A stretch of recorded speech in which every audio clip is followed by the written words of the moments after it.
I just want to know a little bit about you because I just want you to raise your hand if you are a composer. Ah, yeah, good. Raise your hand if you are or already have produced music. Music producers. It's not always the same hands. Are you a performer? Play acoustic instrument? Well, if you don't, maybe you sing. Yeah. And any of you have a major that is not, well, any of you is in engineering or computer science major, kind of? Some of you.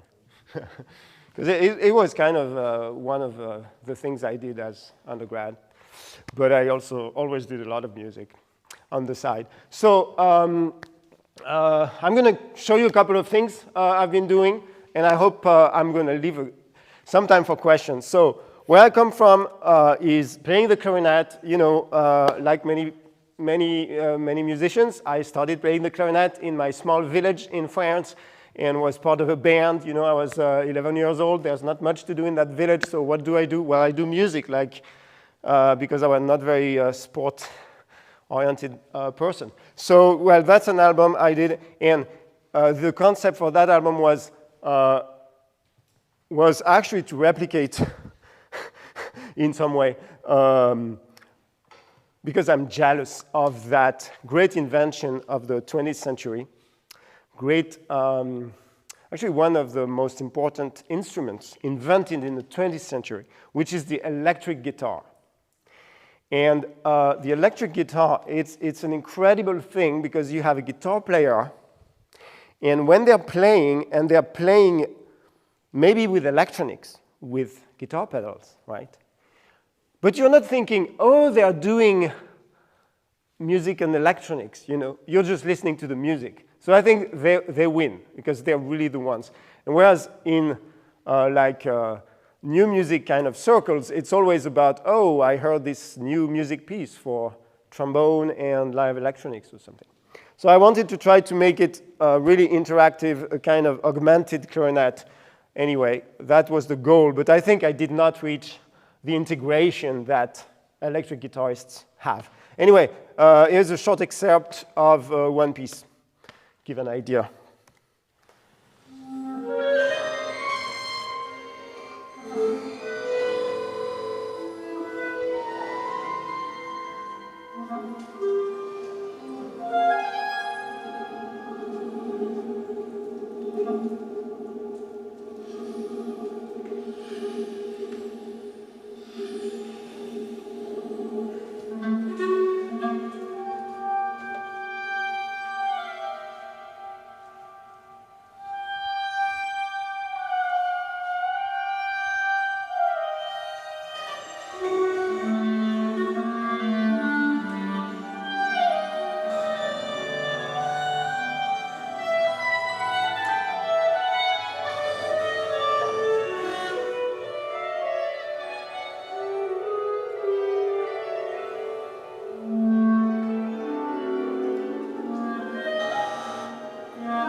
Yeah, just to say something, it's basically clarinet and a microphone going to the computer and live processing of the sound.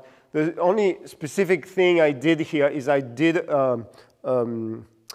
use Max as a tool, but basically I programmed something that's listening for what I'm doing. So there are basically 4 different processing channels, if you want. It's like 4 channels in your DAW, and the sound of the live clarinet is routed to one or the other or the other or the other, depending on what I'm playing, depending on the register or yeah, what kind of thing I'm playing. It goes to different places. So the computer is kind of listening to me, and I'm listening to, there's a score, but I'm also improvising a little bit. So that's part of the things I do. Sometimes I compose music for people to play, like solo and live electronics, so that's another piece. We had this visitor, Marco Fusi, who plays violin and viola d'amore, which is a violin with 7 strings. You can tune any way you want. So I wrote this piece for him, and just a little excerpt. And here I was performing the live electronics. It was a little bit of a duet. You don't see me because I'm hidden at the bottom over there. You see. Sounds like that. Yeah.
Yeah, so here again, any sound you hear is just coming from the live instrument. So it's really something I try to work a lot on that, to not use synthesizers as music production, making sounds, but I make sound from the instruments. So in both pieces, it was that. So that's part of what I've been interested in. Another thing I was super lucky at the University of Iowa is to meet people. So if I have one takeaway, I hope, actually that's why college is great, is because you meet people. And many composers, they want to be their own voice. So of course, because otherwise they would not compose if you don't feel you have something to say. But collaborating with others basically is great. So I was lucky to meet scientists at the University of Iowa. One of them is actually a scientific glassblower who built a water clock for a project we did together, which was a kind of a musical chemistry. But then we also did a bigger version, which was a scientific concert. And I'm just going to show excerpts of the show. But basically, the show was 3 pieces. One piece was about geology. And we have geologists inside the piece of music. All of the instruments are made of stone, made in Iowa or somewhere else. I even brought stones back from France. And then the second piece is a cymbal. And a cymbal is a fascinating piece of metal that has lots of resonances inside, but how to get them, So to get to some specific resonances, what I did, I stuck a contact microphone and I stuck back a transducer that would excite. So basically it's a feedback cymbal that you're gonna hear that has a special guitar pedal in the loop that I made. And then there's a third piece which is about water, and which is the water clock. And there's even some fire Ricky tubes, which is a way of making sound with fire. So let's have a look at some excerpts of that.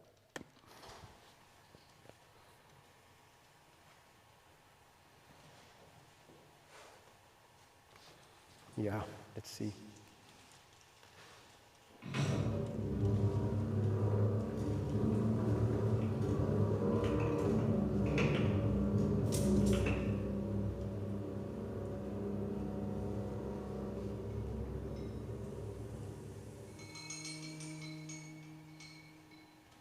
Because no earthly force is fierce enough to deform the earth or quartz crystals in this way.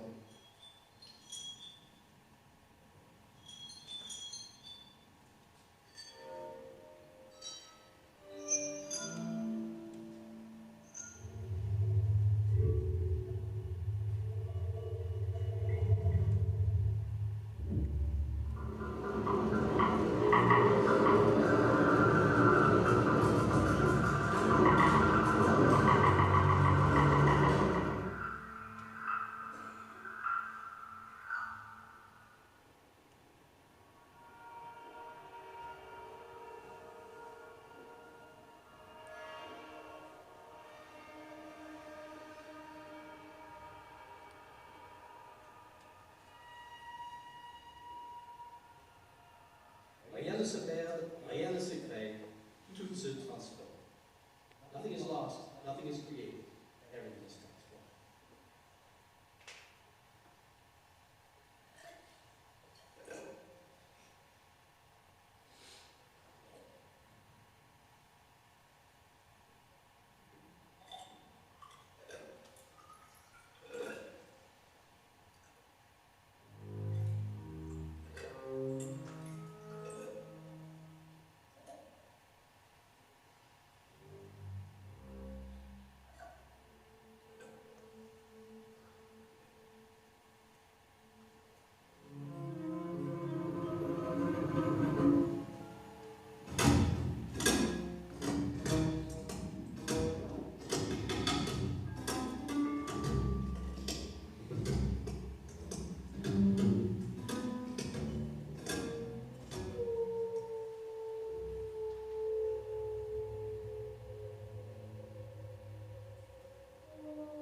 Yeah, there was lots of collaborators in that project.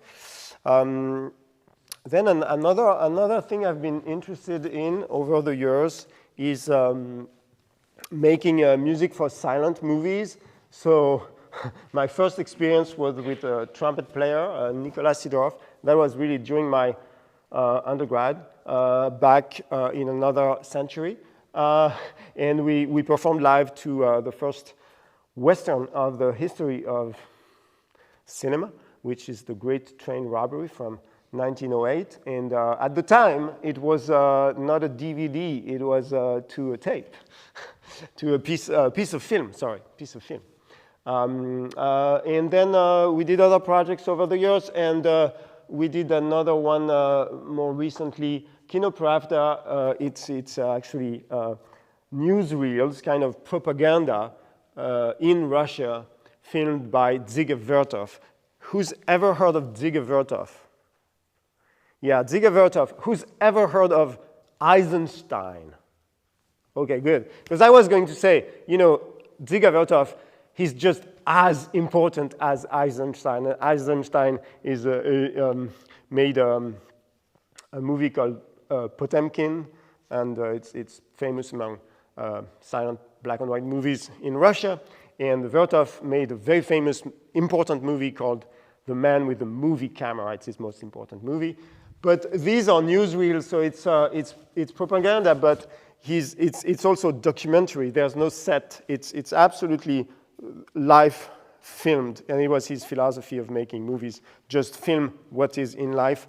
And we did a project where we composed the soundtrack. We just met, and we started improvising, and we worked for a week, and at the end of the week, there was a concert, and we performed.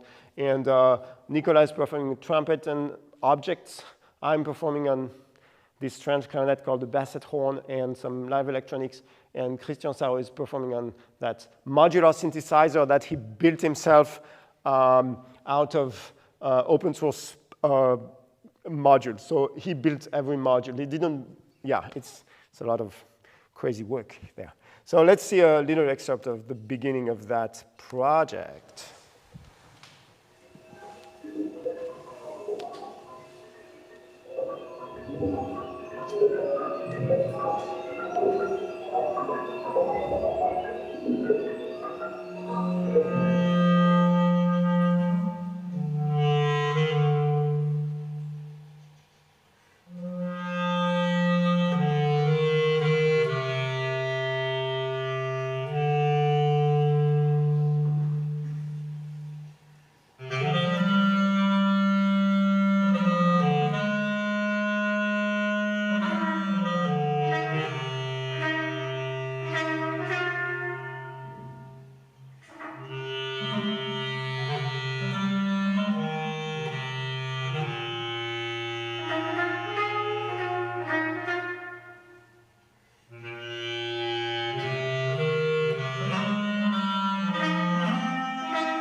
Yeah, so that's basically, here it's in a hospital, but what I want to say is just, it was a live recording, so that was really the recording of a live performance.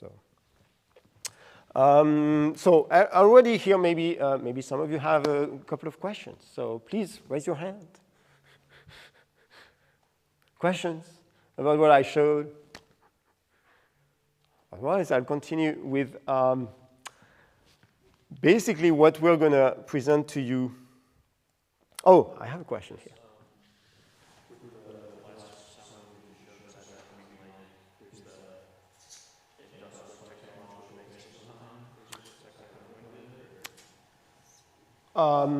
The fact that the sound was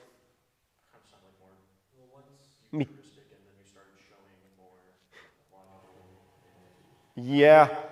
Well, what is true is the propaganda itself was designed to show we are a powerful state and we have the best technology, and technology is always good and it's going to save your life. So even in the fields, it's good. It's a great question, because in the fields, when they show you the tractor, is to show you that we have the best tractors and we can make your life easy.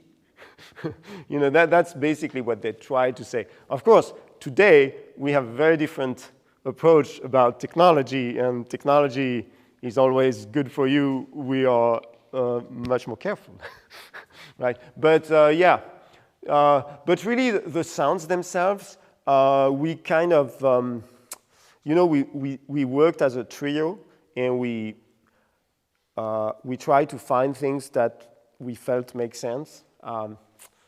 I can't remember exactly the choices and why. Part of it is also just because we are who we are, and we play what we play, and we just say, okay, what can we do together? Actually, the modular synthesizer player, he is a jazz sax player. He's actually a teacher of jazz saxophone. And he came to the residency we had with his modular synthesizer, which he had learned to do only 2 years prior. Like, he'd been working at that for 2 years. And in the end, on that whole soundtrack, he doesn't play saxophone. He played only modular synth. Yeah, thanks. So I wanted then to show a little bit of Jamshid Jan, and that's to make sure you're coming tonight, because Ramin, who is sitting here, plays the sitar, which is an instrument from classical Persian music. And when I play with Ramin, I play mostly live processing of his sound. And I want to give you, that's a little bit of what I'm using. I want to give you a glimpse of what I'm using. So bear with me. I'm going to take the risk of doing live demo. And if nothing works, I still have a little bit of time. I still have a little bit of time to finish elegantly, hopefully, even if everything crashes there. So let's see. So tonight I will use that connected to a hardware controller, which is actually a DJ controller, and I designed this app, this environment, to be controlled in real time by a DJ controller. But here I just want to show you that, well, maybe I can see if there's some kind of echo of my voice that would kind of make sense. So let's try this, channel 2. Let's try this. Well, yeah, and channel 1 is here. And I can play the sound with different kinds of playheads. For instance, I can use a granular playhead.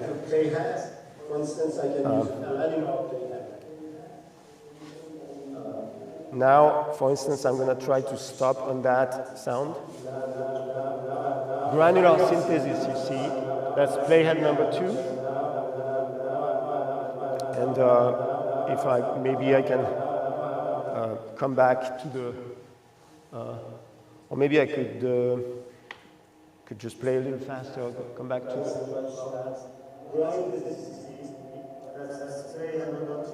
Yeah. Another way, let's try 1, 2, 3, 4, 5, 6, 7, 8, and I'm going to try to come to around the 1. Maybe I could put a little marker there just to make sure I have it. And then I can play with another kind of sound, which could be a kind of a spectral sound. Let's try a drone octave down, and maybe I can go back in time just to.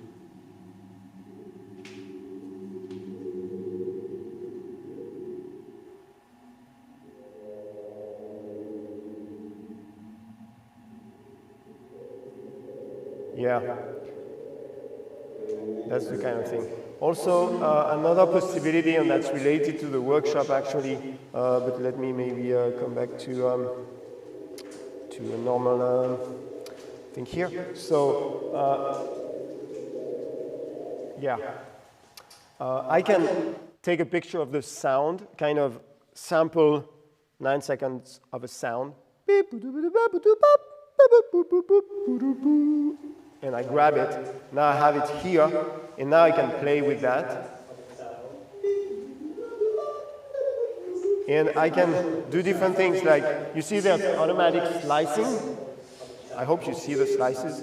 But I could, for instance,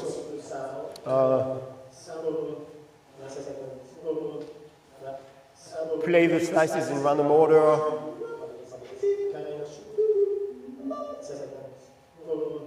Or I can also do something.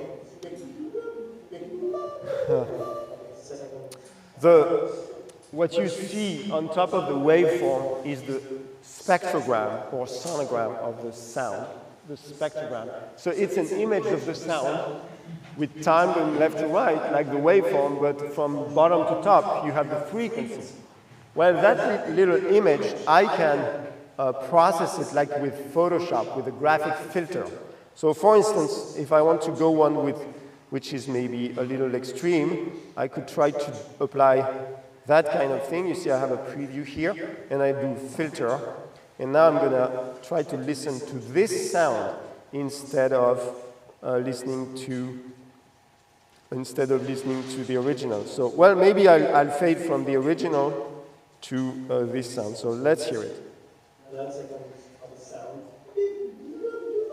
And now the graphically filter. If I filter less, I recognize it more, okay?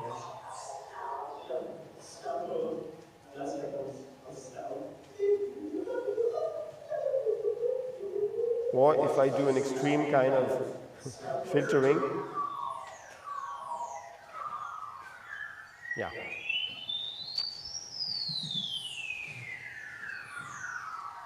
Yeah. So that kind of processing of the spectrogram in a graphical way and then resynthesizing the sound out of it, that's what I will share with you with Max. Patch is designed to do that right after this presentation. And that's the tool I'm going to use tonight. Okay, any question about that? Yes? So when do you use this application, Spectral DJ, over like Max? When did like the capabilities of Max hang up? When did you go to Spectral DJ for this? Actually, I made this with Max. So if I want to show you something scary, I can show you.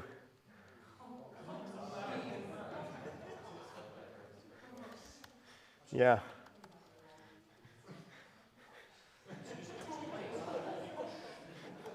Yeah. The patch was built over a long time. Yeah. Yeah. So after that, yeah, there are other things I've been interested in.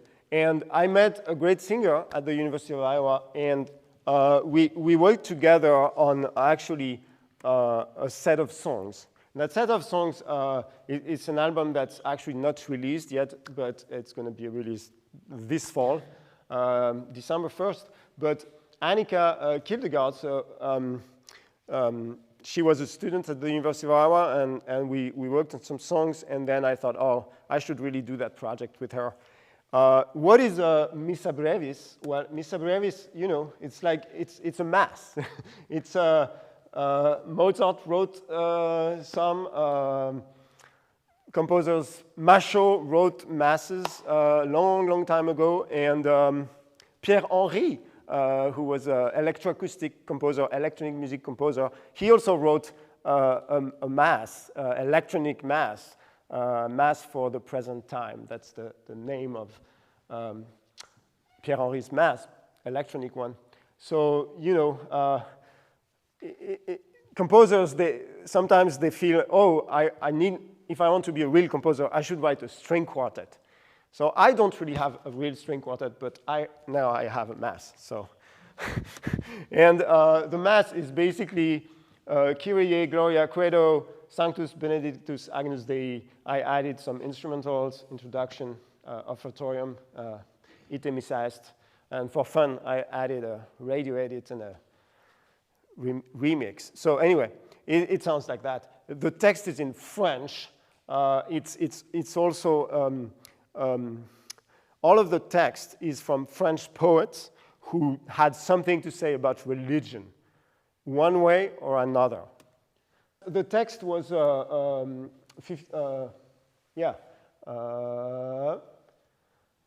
16th century. The text is actually a rap. When you read it, it's an incredible rhyme, so I said it like that. And the text is basically about, you know, actually trying to tell hypocrites and bigots to not enter this abbey. That it's in a novel, so it's fiction, but it's interesting. Other style, I try to be a little varied with styles. Like any suite or any set of different things, you want it to be coherent but varied. So here I definitely went for variety rather than too much coherence.